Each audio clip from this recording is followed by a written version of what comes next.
ఇప్పుడు మనము 'అంకితా రాజ్' కేస్‌ని ఒక ఎగ్జాంపుల్‌గా మాట్లాడుకుంటున్నాం గానీ, మీ కమ్యూనిటీలో ఇలాంటివి కామన్. పెళ్లి చేసుకోవడం, ప్రేమించడం, మోసం చేసి వదిలేయడం, డబ్బులు తీసుకొని ఎటో వెళ్ళిపోవడం, ఇలాంటివి మీరు చూస్తూనే ఉన్నారు. హ్మ్. వీటన్నిటిని మీరు భరిస్తూనే ఉన్నారు కదా! అయితే మరి 'అంకితా రాజ్' కేస్‌లో కూడా ఇలా ఏమైనా జరిగి ఉంటుందా? ఎందుకంటే వీళ్ళిద్దరూ చాలా ఫ్యూచర్ ప్లాన్స్ ఏసుకున్నారు. పిల్లల్ని అడాప్ట్ చేసుకోవాలనుకున్నారు. అలాంటి వాళ్ళు ఇప్పుడు సెపరేట్ అయిపోయారు. అది కూడా అంకితలో తీవ్ర ఆవేదన కనిపిస్తూనే ఉంది. అంటే మామూలుగా అమ్మాయి అందంగా ఉంది, బావుంది కాబట్టే ఆమెను గూడా మోజు తీర్చుకొని, ఎంజాయ్ చేసి వదిలేసాడు లాంటివి కూడా కొన్ని కామెంట్స్ ఇనిపిస్తున్నాయి. ఇలాంటిదేమన్నా జరిగి ఉంటుందా? No. We should not be judgemental on that. ఎందుకంటే అంటే దీన్నొక తప్పుగా, దీన్నొక అంటే ఒక విక్టిమ్ మోడ్‌లో ఇద్దరిని చూడటము అంటే ఆ అబ్బాయి చేత మోసగించబడిందా? లేదా ఆ అబ్బాయి మోసపోయాడా ఈమె చేతిలో? ఆ జడ్జ్‌మెంట్స్‌కి మనం వెళ్ళకూడదు యాక్చువల్‌గా. ఎందుకంటే ఇది కామన్ జడ్జ్‌మెంట్ ఒస్తుంది మనకి. ఈ క్రిటిసిజం ఒస్తుంది యాక్చువల్‌గా. సిస్ హెటెరోనార్మటివ్ రిలేషన్‌షిప్స్‌లో ఇది ఉంది ఆల్రెడీ కదా! ఒకళ్ళు బాధ పెట్టినప్పుడు ఒకళ్ళు కోర్ట్‌కెళ్ళడము, పంచాయతీలు తీర్చుకోవడము, కమ్యూనిటీస్‌లో డైవర్స్ తీసుకోవడము, పిల్లల్ని ఏం చేయాలనుకోవడం ఇదంతా కూడా ఉన్నది యాక్చువల్‌గా. సో, ఈ థాట్ ఈజీగానే వస్తది మనకి. ఎవరు ఏం చేశారు? దానివల్ల విడిపోయారా? డబ్బులున్నాయా? లేకుంటే వేరే రిలేషన్‌షిప్స్ ఏమన్నా ఉన్నాయా ఇద్దరికి? ఇవన్నీ కూడా అనుమానాలొస్తాయి actually. Unless until they clarify. ఎందుకంటే ఎంతో విజ్ఞతతోటి వాళ్ళు విడిపోయారు. విడిపోవడం అంటే వేరుగా జీవిస్తారన్నారు. మాటి మాటినే చెప్తున్నా విడిపోయారని నేను అనను యాక్చువల్‌గా. వేరు వేరుగా జీవించాలని నిర్ణయం తీసుకున్నారు. విజ్ఞతతోటి ఆళ్ళు ఉంటున్నారు గూడా. సో, వాళ్ళ మధ్య మనం ఈ ఊహాగానాలు చేయొద్దు. అంటే డబ్బు వల్లనో, మోజు వల్లనో ఇదయిందని. ఎందుకు చేయొద్దు అంటున్నానంటే, నార్మల్‌గానే ప్రతీదీ ఎల్‌జీబీటీక్యూ రిలేషన్‌షిప్స్‌లో ఉన్నది ఎప్పుడైతే పబ్లిక్ ముందుకొస్తుందో, ఆ రిలేషన్‌షిప్ వాళ్ళది ప్రైవేట్ లైఫ్ లేదు. చాలా తక్కువుంది. వాళ్ళ ప్రైవేట్ లైఫ్ అంతా పబ్లిక్‌లో ఉంది. యూట్యూబ్‌లో ఉంది యాక్చువల్ హ్మ్. కదా! వాళ్ళ ఇల్లు గాని, వాళ్ళు పెళ్లి చేసుకుంది గాని, వాళ్ళ డైలీ లైఫ్ గాని, ఇదంతా కూడా ఇంటర్వ్యూస్‌లో ఉంది, పబ్లిక్‌గా ఉంది. సో, పబ్లిక్‌గా ఉన్నప్పుడు పబ్లిక్ ఏం చేస్తారంటే, అదే బైనరీలో ఆలోచిస్తారు. ఆడ మగవాళ్ళ రిలేషన్‌షిప్స్‌లోనే ఈమె తప్పు చేసిందా? ఈయన తప్పు చేశాడా? ఈయన తప్పు వల్ల వదిలేసిందా ఈమె? లేదా ఈమె తప్పు చేయటం వల్ల ఎక్కడో ట్రాన్స్ వాళ్ళందరూ చేస్తారు కదా! బయట సెక్స్ చేసుంటుంది. ఇట్లాంటివన్నీ ఆ ఊహాగానాలు. లేదా ఈ అబ్బాయి మోసు తీసుకొని వదిలేసాడా? డబ్బులు వాడేసుకొని వదిలేసాడా? ఇవన్నీ. ఇలాంటి ఊహాగానాలు నార్మల్‌గా వస్తాయి యాక్చువల్‌గా. బట్ నేనెప్పుడూ చెప్పేదేంటంటే అన్ని ఇంటర్‌వ్యూస్‌లో ఎల్‌జీబీటీక్యూఐ రిలేషన్‌షిప్స్, పార్ట్నర్‌షిప్ ఏదైతే ఉందో కలిసి జీవించడం గాని, పెళ్లి గాని ఇది డిఫరెంట్ రిలేషన్‌షిప్. సిస్ రిలేషన్‌షిప్‌లా కాదు ఇది యాక్చువల్‌గా. ఎందుకంటే సిస్ రిలేషన్‌షిప్స్‌కి దగ్గర రావటానికి ఆహ్, ఫర్ ఎగ్జాంపుల్ పెళ్లనుకుందాం. పెళ్లిలో అసలు ఇద్దరి సమ్మతం ఉందా? లేదు కదా! పెద్దలు నిర్ణయిస్తారు. ఆ అబ్బాయి ఎవరో ఆ అమ్మాయికి తెలీదు. ఆ అమ్మాయి ఎవరో ఆ అబ్బాయికి తెలీదు. అక్కడ పెళ్లి నుంచి వాళ్ళ రిలేషన్‌షిప్ స్టార్ట్ అవుతది. ఒకళ్ళకొకళ్ళు తెలుసుకోవటం. కానీ మా రిలేషన్‌షిప్ అలా కాదు కదా! మేము ఒకళ్ళనొకళ్ళు అబ్జర్వ్ చేసుకుంటాం. ఒక జర్నీ చేస్తాం యాక్చువల్‌గా. అప్పుడు నిర్ణయించుకుంటాం మనం కలిసి జీవించాలా? పెళ్లి చేసుకోవాలా అని. సో, స్టార్టింగ్ పాయింట్ చాలా డిఫరెంట్ ఉంది దాన్ని చూడండి. అప్పుడు ఒక అండర్‌స్టాండింగ్ అవుతుంది. ఇది ఫస్ట్ మెట్టు. సెకండ్ మెట్టు ఏంటనంటే రిస్క్. ఇప్పుడు నేను ఈ అబ్బాయి నాతో ఉంటున్నాడు. ఆహ్, ఈ అబ్బాయితో ఉండటం వల్ల నేను నా ఫ్రీడమ్‌ని కోల్పోతాను యాక్చువల్‌గా. నాకు చాలా బాయ్ ఫ్రెండ్స్ ఉండొచ్చు. లేదా నేను సెక్స్ వర్క్‌లో ఉండొచ్చు ప్రొఫెషన్‌గా కదా! వీటిలన్నిటిని నేను ఫోర్‌గో అవ్వాలి. ఆ సాక్రిఫైస్ నేను చేయాలి. ఎందుకంటే నేను ఒక వైఫ్‌ని అవుతున్నాను ఇప్పుడు ఆ అబ్బాయికి కాబట్టి. అనే అండర్‌స్టాండింగ్‌కి ఈ అమ్మాయి రావాలి. ఆ అబ్బాయి గూడా నాకొక రిలేషన్‌షిప్ ఫ్రెండ్ సర్కిల్ ఉంది. నా ఇంటోళ్ళున్నారు. వాళ్ళ ఖాందాన్ ఉంది. కాస్ట్ ఉంది. క్లాస్ ఉంది. ఇవన్నీ వదులుకొని ఈ ప్రేమ నాకు వాల్యుబుల్ అనేసి ఆ అమ్మాయితో కలిసి జీవించడానికి వస్తాడు ఆ అబ్బాయి కదా! అవన్నీ వదులుకొని వస్తాడు. ఆ అబ్బాయి కూడా ఆలోచించుంటాడు. I have to forgo all this కదా! నేను ఇయన్నీ వదులుకొని ఈ ప్రేమ నాకు ముఖ్యము. ఇది నాకు చాలా ఇంపార్టెంట్ అనేసి వస్తాడు డెసిషన్ తీసుకొని. సో, ఈ డెసిషను ఒక్క నైట్‌లో, ఒక్క స్పాట్‌లో, ఒక్క స్పార్క్‌లో అయింది కాదు కదా! It is an understanding between 2 individuals who are coming from different backgrounds and taking risk. Risk అనేది అందులో ఉంది యాక్చువల్‌గా. ఆ డెసిషన్ తీసుకుంటానికి ఎంతో స్ట్రాంగ్ ఇది ఉండాలి. థ్రెషోల్డ్ ఉండాలి యాక్చువల్‌గా. కదా! ఇద్దరికీ ఉంది అది. ఉండబట్టే వాళ్ళు ప్రైవేట్ లైఫ్‌ని పబ్లిక్ చేయగలిగారు.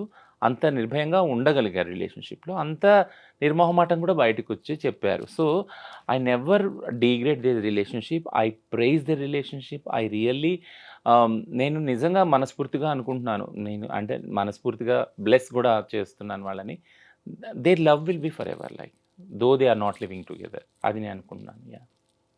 ఎక్కువగా ఈ ట్రాన్స్‌జెండర్స్, హిజ్రాలు అనేవాళ్ళు ఇన్‌కమ్ సోర్స్ ఎక్కువగా ఏముంటుందంటే సెక్స్ వర్క్. తర్వాత కలెక్షన్స్, బెగ్గింగ్ ఇవి కదా! కానీ పెళ్ళైన తర్వాత కూడా చాలామంది వీటిని కంటిన్యూ చేస్తూ ఉంటారు. చాలామంది బ్రేకప్‌కి కూడా ఇదే రీజన్ అని కూడా తెలుస్తూ ఉంది. మరి ఎవరికైనా పెళ్ళవుతున్నప్పుడు మీ కమ్యూనిటీలో మీరు కౌన్సెలింగ్ చేస్తారా? పెళ్ళవుతుంది, సొసైటీ, హస్బెండ్ ఇలాంటివి యాక్సెప్ట్ చెయ్యరు. మనం ఈ సెక్స్ వర్క్ గాని, బెగ్గింగ్, కలెక్షన్ లాంటివి మీరు ఆపేయాలని కౌన్సెలింగ్ ఇవ్వడం గాని, ఇలాంటి కొన్ని కేసెస్‌ని బట్టి చేస్తూ ఉంటారా మీరు ఇలాంటివేమైనా? అలా కౌన్సిలింగ్ ఎప్పుడు చేయమంటే మీరు ఇవి మానుకోవాలి, మీరు ఇలా ఉండాలి, హ్మ్. ఆ అబ్బాయికి రిస్క్ ఉందని ఆ అబ్బాయిని ఇట్లా ఎప్పుడు చేయము. నేను ఇందాక చెప్పినట్టు ఈ అండర్‌స్టాండింగ్ ఉండే చేసుకుంటా. ఫర్ ఎగ్జాంపుల్ ఒక ట్రాన్స్ వుమెన్ ఉంది. ఆమె సెక్స్ వర్క్‌లో ఉంది యాక్చువల్‌గా. ఒక అబ్బాయి అప్రోచ్ అవుతున్నాడు ఆ అమ్మాయిని, కలిసి జీవించాలి అనుకున్నప్పుడు ఆ అబ్బాయికి కూడా తెలుసు ఆ అమ్మాయి సెక్స్ వర్క్‌లో ఉందని. బయటికెళ్తది పలానా టైంకి క్లయింట్స్ అటెండ్ చేస్తది, వస్తదనేసి. బట్ స్టిల్ ఆ అబ్బాయి అనుకుంటున్నాడు స్ట్రాంగ్‌గా ఆ అమ్మాయితో ఉండాలని. దట్స్ ఎన్ అండర్‌స్టాండింగ్ కదా! అంటే అక్కడొక అండర్‌స్టాండింగ్ ఉంది ఇద్దరి మధ్య. ఆ అమ్మాయి విజిబుల్‌గా లేదు అని కాదు కదా! ఆ అమ్మాయి చెప్తుంది కూడా ఆమె సెక్స్ వర్కర్, ఆమె ట్రాన్స్ అని. ఓపెన్ అండ్ ఔట్ అది కదా! అక్కడ దాచిందేది లేదు కదా! So, in spite of thought and her profession he accepted that like నువ్వు నాకు ముఖ్యం. నువ్వు ఏ ప్రొఫెషన్ చేస్తున్నావు, ఎలా చేస్తున్నావు అనేది నాకు అనవసరం. నీ దగ్గర ఆ ప్రేమ దొరికింది. సో, ప్రతి ఒక్క వ్యక్తి గూడా ఇది ట్రాన్స్ విషయం పక్కన పెడితే, ప్రతి ఒక్క వ్యక్తి గూడా ప్రేమను ఎక్కడ వెతుక్కుంటాడు? ఏదైతే పోగొట్టుకుంటారో వాళ్ళ చిన్నతనంలో, అలాంటి ప్రేమని వెతుక్కుంటారు జీవితాంతం. To be psychologically. సైకాలజీ అదే చెప్తుంది. ఏంటినంటే, ఎవరన్నా మీరు ఎవరి పట్లన్నా ఆకర్షితులు అవుతున్నారంటే, అంటే నీ చిన్నతనంలో ఏదైతే పోగొట్టుకున్నారో అలాంటి వాళ్ళ దగ్గరికి నువ్వు మళ్ళీ వెళ్తున్నావు. వెళ్ళి అక్కడ ప్రేమను పొందాలని ట్రై చేస్తున్నావు. అది ఫెయిల్ కావచ్చు, సక్సెస్ కావచ్చు తర్వాత విషయం. సో, మెయిన్ ఈ రిలేషన్‌షిప్స్‌లో అది ఉంది. ఆ అండర్‌స్టాండింగ్ ఉంది. సో, ఏం చెప్తాము అంటే నువ్వు ఈ పని మానుకోవాలి. సెక్స్ వర్క్, భిక్షాటన మానుకోవాలి. ఆయన నీ భర్తగా ఉంటాడు. ఆయన్ని సేవ చేసుకోవాలి. సో, ఇదంతా అసలు ఏం చెప్పము. బట్ ఒకటేం చెప్తామంటే, ఆ అబ్బాయికి నీకు ఈ అండర్‌స్టాండింగ్ ఉందా? నువ్వు ఓపెన్‌గా అండ్ ఔట్ చెప్పావా? ఆ అబ్బాయిని కూడా అడుగుతావు. నువ్వు ఓపెన్‌గా నీకు తెలుసా ఈ అమ్మాయి ఏం చేస్తుందో? ఈ అమ్మాయి ట్రాన్స్ అని. మాక్సిమం కౌన్సెలింగ్ ఫెసిలిటీస్ అయితే లేవు. బట్ ఎవరైనా మా దగ్గరికొచ్చే కేసులు కౌన్సెలింగ్‌కి ఏమొస్తాయంటే బ్రేకప్ ఉంటాయి కదా! కొన్ని పాసిబిలిటీస్. సూయిసైడల్ థాట్స్ ఒస్తాయి. చాలా తనావు ఉంటుంది. ఆ రిలేషన్‌షిప్‌లో ఆ అబ్బాయి కొడుతున్నాడో సంథింగ్ ఏదో, ఈ అమ్మాయి సంథింగ్ ఏదో అవుతుంది. ఇవన్నీ ఉన్నప్పుడు ఇద్దరు వచ్చినప్పుడు అప్పుడు సెపరేట్‌గా కౌన్సెలింగ్ చేస్తాం ఇద్దరం. కూర్చోబెట్టి ఒకసారి కౌన్సెలింగ్ చేస్తామనమాట. కౌన్సెలింగ్‌లో ఏం జరుగుతుంది అనంటే మీరెలా స్టార్ట్ చేశారు ఈ జర్నీ? అప్పుడు ఏం ఒప్పందం ఉంది మీ ఇద్దరి మధ్య కలిసి ఉండటానికి? ఇప్పుడు అది ఎందుకు చెడుతుంది యాక్చువల్‌గా? ఎక్కడ ప్రాబ్లమ్ ఒస్తుంది ఈ జర్నీలో? అనేది ఇద్దరికీ క్లియర్‌గా అండర్‌స్టాండ్ అయ్యేలా చెప్తామనమాట. But we never go to the stereotyping ethics ఏవైతే ఉన్నాయో అంటే ఎందుకు అవి చెప్పము ఎందుకు అనంటే we won't believe in that ethics also. ఇప్పుడు సిస్ హెటెరోనార్మేటివ్ సొసైటీలో ఒక ప్రిన్సిపల్, ఒక ఫిలాసఫీ బిలీవ్ చేసేదేంటనంటే, ఆడవాళ్ళు పెళ్ళైనాక వేరే పురుషుల పట్ల ఇంకో రకంగా చూడకూడదు అనేది. అది మా కమ్యూనిటీకి అస్సలు వర్తించదు. ఎల్‌జిబిటీ కమ్యూనిటీకి వర్తించదు. టు బీ ఫ్రాంక్ నేను చెప్పేదేంటంటే, ఓహ్! వర్తించదు అని అంటున్నాను అంటే, ఆన్ని ఫాలో అవ్వరా? ఫాలో ఎందుకవ్వరు అని మీరు నన్నడగొద్దు. బట్ ఫాలో అవుతారు. అది ఇష్టం ఉన్నవాళ్ళు ఖచ్చితంగా. హ్మ్. ఫర్ ఎగ్జాంపుల్ కొంతమంది ఎసెక్షువల్ కూడా ఉన్నారు మా దానిలో కదా! వాళ్ళకసలు సెక్సే లేదు. అట్లాంటప్పుడు రిలేషన్‌షిప్‌లో గూడా ఉన్నారు అలాంటి వాళ్ళు. హుహు. Partnership relation. So, it's a very different phenomenon యాక్చువల్‌గా ఎల్‌జిబిటీ రిలేషన్‌షిప్స్ అర్థం చేసుకోవటం. ఇప్పుడు మళ్ళీ నేను ఇష్యూకొస్తాను. ఏంటినంటే ఒకవేళ మీరు సిస్ హెటెరోనార్మేటివ్ దానిలో పెళ్లిలో ఒకవేళ ఆడవారికి చెప్తా ఉంటే, "అమ్మ నువ్వు ఇప్పటి వరకు అయిపోయింది వేరు. ఇప్పటి నుంచి నీ భర్త నీకు సర్వస్వం ఇలా ఉండాలి, ఇలా ఉండాలని." కానీ అదే ఆ పిల్లగాడికి చెప్తారా? మీరు అంటే మీ భార్యతోనే ఉండాలా? వేరే అమ్మాయిని చూడకూడదు, వేరే అమ్మాయితో మాట్లాడకూడదు, వేరే అమ్మాయితోటి నైట్ ఔట్స్ చేయకూడదు, వాళ్ళని సినిమాలు తీసుకెళ్ళకూడదు, షికారు ఇది చెప్పరు కదా! ఎందుకంటే సొసైటీ ఆల్రెడీ వాళ్ళకి ఆ టికెట్ ఇచ్చేసింది. ఫ్రీ టికెట్ మగవాళ్ళకి ఏంటనంటే, నువ్వు పెళ్ళైనా గానీ నువ్వు మగాడివే, పెళ్లి కాకపోయినా మగాడివి, ఎక్కడున్నా మగాడివే, ఏ రిలేషన్‌షిప్‌లో ఉన్నా మగాడివే. And you have every single freedom like మీరు ఎలా అన్నా ఉండొచ్చు, ఎలా అన్నా రిలేషన్‌షిప్‌లో ఎళ్ళొచ్చు. ఆ ఆ డిస్‌రెస్పెక్ట్ అనేది వాళ్ళకి పెంపకంలోనే తీసుకొచ్చేసాం గదా! సో, జెండర్ బేస్డ్ వయలెన్స్‌లో ఇదే చెప్తాం మనం. ఏంటినంటే నువ్వు ఆడమక్తివి అన్నంత మాత్రాన నువ్వు నీ స్వతంత్రాన్ని, సమానత్వాన్ని కోల్పోవాల్సిన అవసరం లేదు. ఒకవేళ దాన్ని డిస్టర్బ్ చేస్తుంటే ఏ రిలేషన్‌షిప్ అయినా you have to fight for that. You have to stand to the equal ideals and equal freedom within the relationships అని నేర్పిస్తాం గదా! సో, అందుకే నేనెప్పుడు ఏం చెప్తానంటే మీరు అడిగిన ప్రశ్న రాంగ్ ఎందుకన్నాను అంటే ఎల్‌జిబిటీ రిలేషన్‌షిప్స్‌లో మేము అలా చూడనే చూడము. ఒకవేళ ఆ అబ్బాయి బయట రిలేషన్‌షిప్స్‌లో ఏదెళ్ళినా, ఈ అమ్మాయి వెళ్ళి చెప్పినా, ఆ అండర్‌స్టాండింగ్ ఇద్దరికీ ఉంటుంది ఆ కమ్యూనిటీలో. అది తెలుసుకొని దగ్గరికొస్తారు. ఇది కాక వేరే ఇష్యూస్ ఏవో ఉంటాయి గాబట్టి వాళ్ళ మధ్య కలహాలవుతాయి.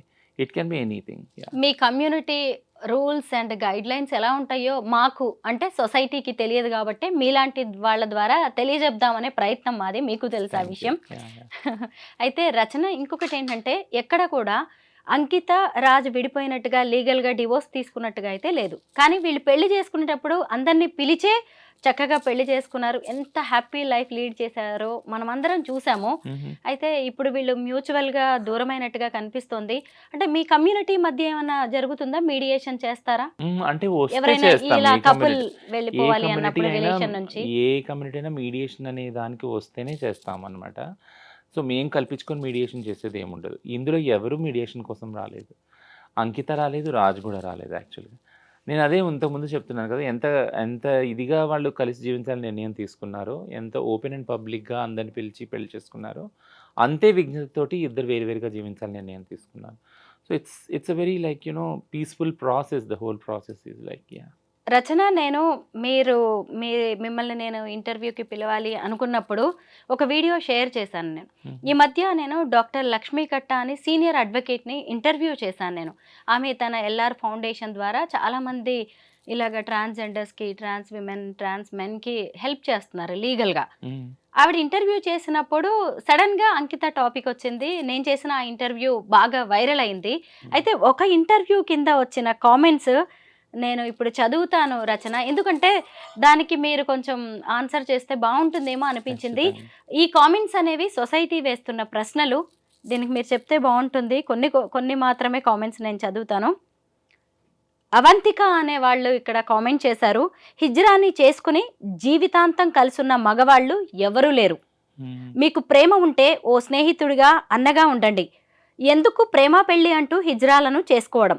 పాపం ఆ రాజు తల్లిదండ్రులు ఎంతగా బాధ, క్షోభ అనుభవించి ఉంటారు కొడుకు చేసిన పనికి ఈ సమాజంలో. ప్రకృతికి విరుద్ధంగా చేసే ఏదైనా ఎక్కువ కాలం నిలవదు. పోనీ ఆమె అయినా పెళ్ళయ్యాక పూర్తి గృహిణిగా ఉందా? మా కమ్యూనిటీకి సేవలు చేస్తా అని ఆమె గ్యాంగ్‌తో వెళ్ళిపోయేది. పెళ్ళయింది అన్నప్పుడే అవన్నీ వదిలేయాలి. పాపం అంకిత, రాజ్ ఎంత బావుండేవాళ్ళు. ఇద్దరు ప్రేమగా ఉండేవాళ్ళు.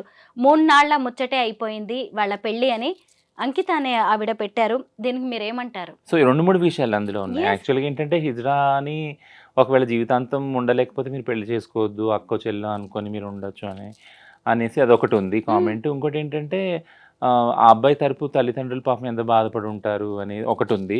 రెండోది మీరు న్యాచురల్‌గా మీకు పిల్లలు పుట్టరు కాబట్టి ఇదంతా కాబట్టి మీరెందుకు పెళ్లి చేసుకోవటం అనేది ఒక ప్రశ్న ఉంది. సో, 2, 3 ఉన్నాయి యాక్చువల్‌గా. ఆహ్, నేను చెప్పడం ఏంటినంటే ఫస్ట్ ఇష్యూకొచ్చి అంటే హిజ్రాని చెల్లి, అక్క, తల్లి ఓకే.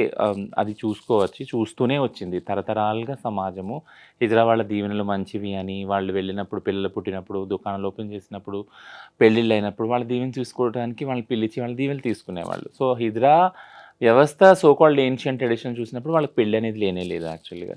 సో, పెళ్ళనేది లేదు ఎందుకు అనంటే వాళ్ళకి వాళ్ళ వాళ్ళ శరీరాల్లో సెక్స్ లేదు యాక్చువల్‌గా. వాళ్ళు సర్జరీ ఏదైతే చేసుకుంటారో దాని ద్వారా సెక్స్ అనే దాని నుంచి విడిపోతారు. సెక్స్ ఉండదు. సెక్స్ లేని బాడీస్ కాబట్టి వాళ్ళ పవిత్రమైన బాడీస్, వాళ్ళ దీవెనలు కూడా పవిత్రమైనవి. సో, ఈ పర్సెప్షన్ నుంచి ఈ పర్సెప్షనల్ వాల్యూస్ అనేవి వస్తున్నాయి యాక్చువల్లీ. ఈ ఆలోచన వస్తుంది. వాళ్ళు అంటే అక్క, చెల్లిగా ఉండొచ్చు, తల్లిగా ఉండొచ్చు, పెళ్లి చేసుకోవచ్చు. పెళ్లి చేసుకోకూడదు. బట్ హిజ్రాకు పెళ్లి చేసుకోకూడదు అనేది ఎక్కడ రాసి లేదు. చేసుకోలేరని గతంలో కూడా జరిగింది. ఇది కొత్త విషయమేమి కాదు. వాళ్ళకి గూడా మనసుంది. వాళ్ళు గూడా మనుషులే. వాళ్ళకి గూడా హక్కుంది మెయిన్. ముఖ్యంగా ఏంటనంటే ఎప్పుడైతే సుప్రీంకోర్టు చెప్పిందో సమాన హక్కులు, రాజ్యాంగ హక్కులన్నప్పుడు కలిసి జీవించే హక్కు వాళ్ళకి గూడా ఉంది. అది కోర్టులు ఒప్పుకోలేదు, సుప్రీంకోర్టు ఒప్పుకోలేదు. సెపరేట్ వ్యాజ్యం చేస్తే అది వేరే విషయం. బట్ రాజ్యాంగ హక్కులు వాళ్ళకున్నాయన్నప్పుడు ఆడవారికి, మగవారికి ఉన్న స్వేచ్ఛ, స్వతంత్రాలు హిజ్రాలకు గూడా ఉన్నాయి. So, they can be in relationship, they can marry also. అది లీగల్ గుర్తింపు పొందదు అది వేరే విషయం. ఆ చట్టాలు మార్చాలి. ఆ బ్యాటిల్ జరుగుతా ఉంది సెపరేట్‌గా. రెండో విషయం వచ్చి అంటే సో, ఒకవేళ కలిసి ఉన్నప్పుడు లేదా పెళ్లి చేసుకున్నప్పుడు ఖచ్చితంగా పార్ట్నర్ అని అంటారు. భార్యాభర్తలనే అంటారు వాళ్ళని. కాబట్టి ఆ రిలేషన్‌షిప్ ఆటోమేటిక్‌గా అలానే ఐడెంటిఫై అవుతది.